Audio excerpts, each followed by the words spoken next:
প্রচণ্ড ভয়াবহ অবস্থা। চারিদিকের আশপাশটা দেখেন, আগুনের ধোঁয়ায় একবারে অন্ধকার হয়ে গেছে। মানে ভাবে আগুন লাগছে।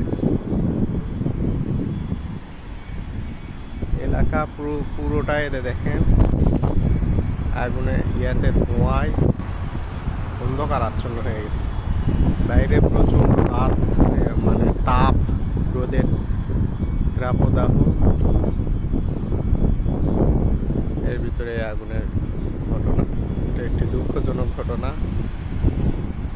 রেস্ট হাইপার মার্কেটটা অনেক ভালো ছিল। প্রবাসী ভাইরা যারা মার্কেট করে এখানে খুব স্বল্প মূল্য জিনিস বিক্রয় হতো।